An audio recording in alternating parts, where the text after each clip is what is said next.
Aku kagetnya adalah tiba-tiba aku kira tuh orang-orang ngumpul di tengah-tengah di depan pintu, itu mereka mau turun di next station.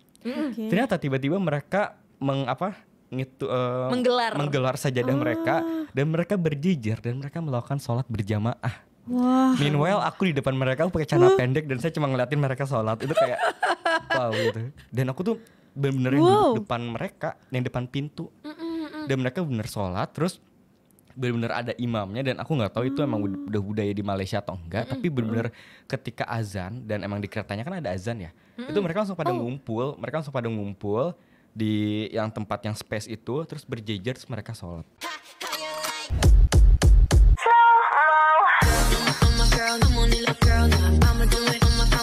Assalamualaikum, Elsa di sini. Hai guys, hai semua, halo tetangga. Gimana kabar teman-teman semua? Semoga sehat selalu, semoga bahagia selalu, dan semoga hari teman-teman semua selalu good day. Selamat datang di channel YouTube Elsa Widianti Putri. Oke, ini ada sebuah pengalaman yang menakjubkan, sebuah pengalaman yang mungkin tidak dia rasakan di negara lain, guys. Apa yang terjadi? Dia kaget ada orang sholat di kereta, dan itu ditemukan di kereta Malaysia. Nanti kita lihat video sama-sama seperti apa. Tapi sebelum dimulai video reaction ini, seperti biasa aku mau ajakin teman-teman semua dulu untuk subscribe channel ini dan aktifkan lonceng notifikasinya supaya tidak ketinggalan updatean terbaru dari channel ini. Dan bagi teman-teman yang mau request, bisa banget DM di Instagram aku di @elsawidiantiputri. Yaudah, tanpa berlama-lama, tanpa membuang masa, jumlah kita mulai video reaction-nya. Are you ready? Let's go. Sudah ada di depan aku, ini Dika Putra. Halo Globers. Hai. Kesibukannya apa? Kesibukannya sebenarnya sih full time-nya corporate slave ya. Sama ya ternyata. Sebenarnya basicnya sama sih, tapi mungkin suka ambil kesempatan aja buat cuti, buat liburan. Nah, karena kita hari ini mau ngobrolin soal Malaysia, akan kita kupas tuntas liburan Dika as a travel blogger ini dan juga corporate slave yang aktif banget di sosmed. Nah, kalau dilihat juga ya, seperti kita tahu juga kalau ngomongin soal negeri jiran ya, kita kulik-kulik Malaysia lah ya. Ini selalu identik dengan negara yang jadi yang punya image kalau lo baru pertama kali ke luar negeri kayak harus nyobain ke Malaysia. Itu setuju iya, gak sih? Betul. Menurut aku ya sih, mungkin buat teman-teman yang biarin gak terlalu culture shock, apalagi kendala bahasa sih, kayaknya Malaysia paling better utama, mungkin buat first time ke luar negeri. Dan mungkin dari segi makanan pun, apalagi buat teman-teman yang muslim, itu nyari yang halal gak susah. Oke, itu catatannya ya. Terus buat makanan pun kayaknya gak jauh beda kayak di Indo, jadi mulut gak terlalu kaget sih. Jadi gak terlalu kaget-kaget banget untuk yang baru pertama kali mencoba traveling ke luar negeri. Cobalah ke Malaysia dulu. Betul. Nah, tadi udah kita ngobrol soal pertama kali ke luar negeri, enaknya ke Malaysia karena menurut Dika itu tidak jauh untuk secara culture dengan Indonesia. Nah, ini berarti terhitung berapa kali sih kamu ke Malaysia? Ke Malaysia berarti udah 3 kali. Yang pertama tuh pas kuliah 2018 atau 2019, itu pas pengabdian masyarakat ke Sabah. Itu pertama kali. Jadi Malaysia yang bagian Kalimantan. Terus kedua Maret kemarin ke Penang. Terus yang ketiga bulan kemarin ke Penang sama KL. Kayak hobi banget ke Penang ya. Nanti kita kepoin ada apa sih sebenarnya di Penang. Kok dia bisa 2 kali ya berarti ini ya. Dalam 5 bulan 2 kali ya. Oh tuh. Berarti ada yang menarik ya dari Penang. Nanti kita kepoin. Nah, yang pengalaman pertama kali ke Malaysia, kamu sempat ngalamin yang namanya shock culture, kayak anak-anak sekarang bilang, aduh aku shock culture banget, tau gak sih, gila gitu. Itu mungkin karena first time aku ke Malaysia tuh pengabdian masyarakat, dan itu lokasi 3T kan, ujungnya Malaysia. Aku rada kaget karena dari segi infrastruktur pun nggak terlalu memadai, misalnya beda banget kayak Penang atau Kuala Lumpur gitu kan. Tapi mungkin kalau dibandingin sama-sama daerah perbatasan, better perbatasan yang ada di Malaysia sih dibandingkan yang di Indonesia. Di Sabah ya letaknya berarti di ya. Sabah. Selama 1 minggu. Selama 1 minggu. Oke. Berarti yang keduanya itu traveling kan? Keduanya traveling, itu kurang lebih seminggu juga di Penang. Di Penang seminggu. Kenapa milih Penang? Nah, kayak gitu kan. Kenapa? Orang mikirnya ini ke Pineng ngapain berobat gitu kan. Iya benar, identik emang. Iya kan. Nah, Iya, ternyata rumah sakit Pineng kan itu mungkin buat identik orang-orang yang nggak Pineng. tahu, mungkin buat kamu yang bosen Johor atau KL, Pineng itu mungkin best option karena yang pertama dia tuh banyak daerah World Heritage-nya. Jadi mungkin bisa disebutnya tuh old town-nya tuh kental banget karena apa ya? Tes Portugis di sana tuh sangat kental, Portugis sama Inggris karena kan daerah jajahan juga, dan katanya sih Inggris itu pertama kali mendarat di daratan Malaysia tuh di daerah Penang. Terus mungkin fun fact-nya Penang tuh kayak satu pulau kecil, jadi satu kota gitu, dan itu tempat wisatanya tuh banyak banget. Oh, jadi Warga biar Pinang bisa absen di sekaligus kolom ya. komentar. Betul. Tapi yang di Pinang yang bisa di-highlight untuk tempat wisatanya apa aja sih? Mungkin yang terkenal ada Penang Hill, terus Penang Armenian Hill. Street, terus mungkin ada The Top. The Top tuh kayak apa ya? Ada jembatan kacanya gitu. Itu lumayan terkenal, dan itu jembatan kaca tertinggi di Malaysia Iya. juga, Wow. kayak gitu. Terus ada daerah Penang Esplanade, jadi itu kayak pantai. Jadi kita bisa ngelihat mainland Malaysia kayak gitu. Dan dari Penang tuh benar-benar kelihatan tiga apa ya? Mungkin bisa dibilang tiga ras yang berbeda tapi saling nyatu. Jadi kayak India, lokal Melayu sama Chinese. Dan mungkin yang ngerasa di Penang kelihatan beda adalah misal kita ke street food bagian ini, dan itu tuh mostly orang-orang Chinese-nya Malaysia di sini. Terus di street food yang ini ya mostly orang-orang India-nya, India Malaysia yang di sini. Dan street food ini tuh mostly lokal Melayu yang di sini. Jadi kayak terpisah. Dan itu mungkin salah satu pertanyaan kita kayak Iya, kenapa mereka kenapa nggak bisa? menyatu bareng gitu loh, kayak gitu. Poin yang aku tangkap, boleh dijelasin, berarti beberapa kali kamu ke Malai dan kamu memutuskan untuk ke Penang itu karena Karena destinasi wisata di Penang menurut aku tuh lebih anti mainstream dibandingkan di KL, dan mungkin living cost di Penang itu nggak semahal di KL. Oke. Iya. Ya dari segi kuliner, Airbnb gitu-gitu. Benar, karena perbandingannya semisal nih, hotel aku yang harga 300.000 di Penang itu mungkin udah dapat kamar yang proper lah, itu udah bagus.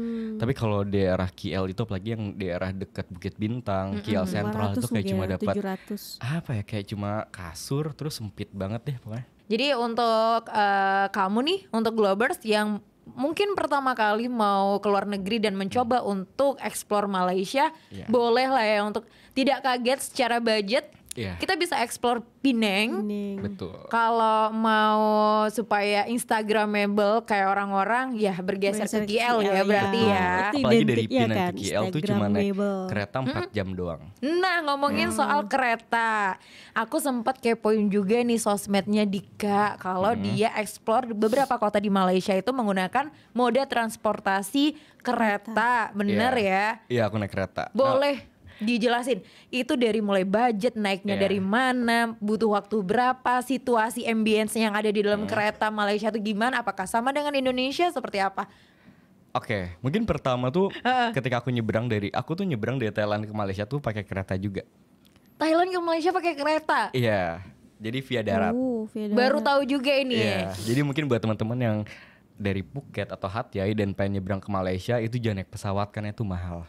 Itu kita naik kereta aja, dan itu bisa hampir motong budget tuh gede banget. Saving cost-nya yang lebih ini ya. Kayak gitu. Mungkin yang pertama kereta dari border Thailand Malaysia itu pertama kita harus ke Butterworth, yaitu di Penang.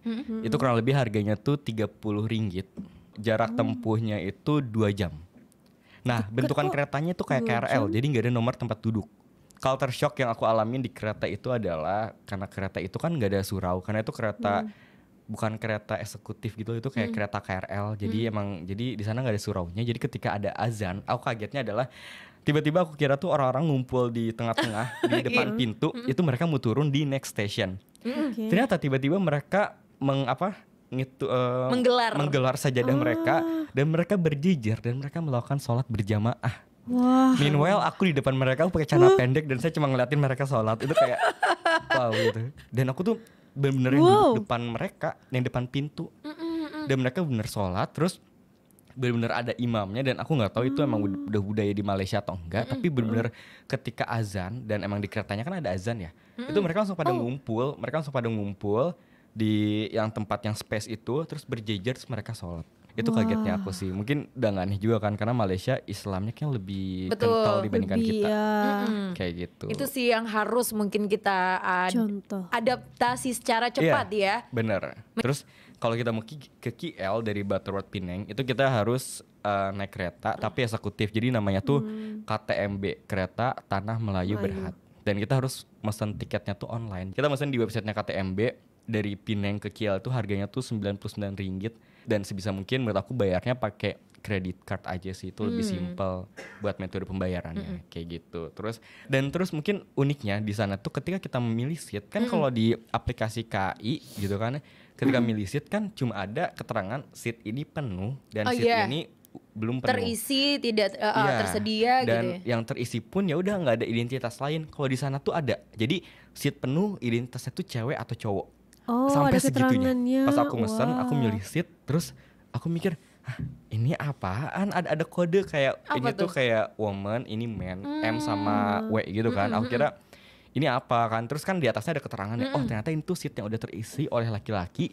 Ini seat yang terisi oleh perempuan. Ini menurut aku sangat membantu banget. Mungkin buat yang ladies yang ngerasa nggak nyaman duduk pinggir stranger pria. Mungkin itu salah satu opsi yang bisa dilakukan oleh KAI mungkin ya. Bisa dicontoh ya. Aku setuju itu sih. berguna banget sih menurut aku sih. Itu salah satu yang aku suka ketika pemesanan tiket di keretanya Malaysia sih kayak gitu. Terus mungkin buat yang teman-teman muslim, surau di mereka tuh proper banget. Jadi di gerbongnya tuh ada surau, mungkin musola ya. Musola. Kalau di kereta Indo kan katanya eksekutif emang ada suraunya kan. Tapi mungkin tempat wudunya tuh di toilet. Di toilet, iya, betul. kalau ini tuh enggak, benar-benar tempat wudu jadi surau. Terus ada space kecil tempat wudu dan itu gak sih yang keran yang bawahnya tuh ada yang buat kaki. Iya.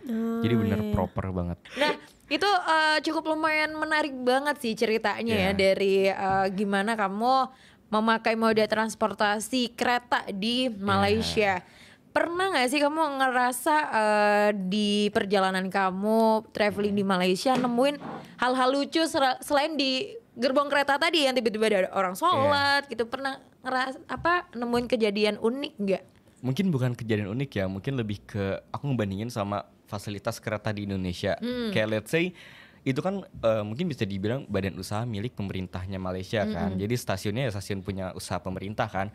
Mungkin kalau di kita even itu stasiun di kota Tegal, Pekalongan yang kota-kota kecil, pasti kayak toiletnya tuh bersih, wangi gitu kan. Betul. Ini aku ngebandinginnya ketika itu stasiun sentral di Butterworth Penang sama stasiun di KL Sentral, menurut aku apa ya, sama toilet mall pun kayaknya masih bersihan toilet mall deh.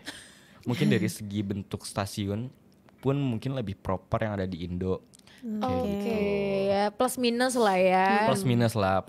Tapi mungkin balik lagi kalau ada orang yang ngerasa wah kalau di Malaysia kayak lebih simpel sih gitu kan ya. Tapi kalau ngerasa di Indo nggak simpel tapi fasilitasnya oke. Balik lagi sih. Ada plus minusnya. Pengen balik lagi nggak ke Malaysia? Mungkin buat tahun depan saya bakal nyoba ke negara lain dulu aja ya. Oh iya, gitu. Biar nggak bosan ya. Biar nggak bosan ya, kayak setahun udah 2 kali ke sana kayak oke. Nah, tapi kalau disuruh balik ke Malaysia nih, kira-kira destinasi apa sih yang pengen banget kamu ngulangin lagi ke sana?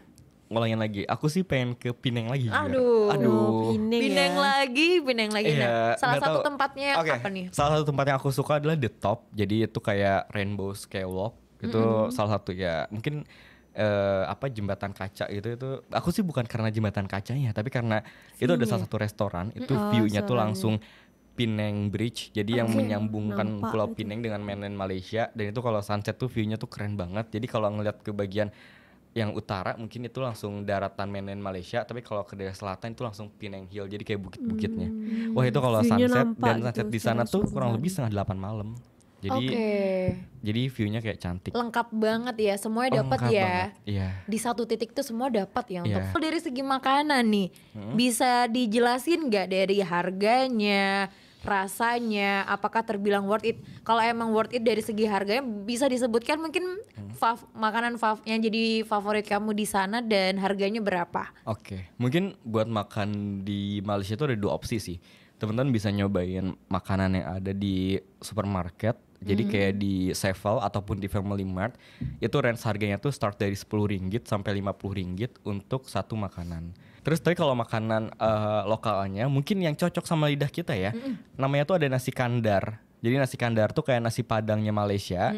Start harganya sih beda-beda. Kalau daerah Penang itu start harganya dari RM7 itu kita udah bisa dapat. Tapi kalau daerah aku kemarin terakhir makan di Bukit Bintang depan Fahrenheit itu nasi kandar itu sekitar 15 sampai 20 ringgit. Jadi tergantung tempat makannya di mana. Kayak gitu. Terus mungkin yang harus dicoba lagi nasi lemak. Itu kalau di KL itu ada nasi lemak Wanjo, itu terkenal di TikTok. Itu start harganya tuh dari 10 ringgit itu udah dapat nasi, ayam dan perintilannya nasi lemak. Dan itu menurut aku enak. Sih. Enak.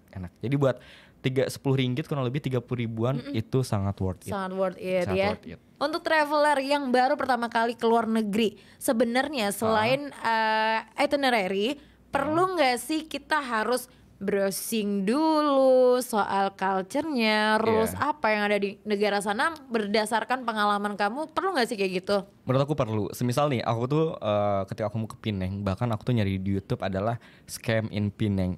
Aku tuh tipikal orang yang selalu mencari negatif case terlebih dahulu ketika aku mau ke suatu tempat. Karena itu penting banget. Jadi apakah di sana tuh suka ada scam ataupun hal lainnya. Karena itu sangat membantu kita. Kayak gitu. Itu sih selain itinerary sama hal-hal lainnya kan basic lah ya bisa kita ketahui ya, kayak makanan itu bisa dicari, tapi hal-hal seperti scam ataupun tempat-tempat yang mungkin gak terlalu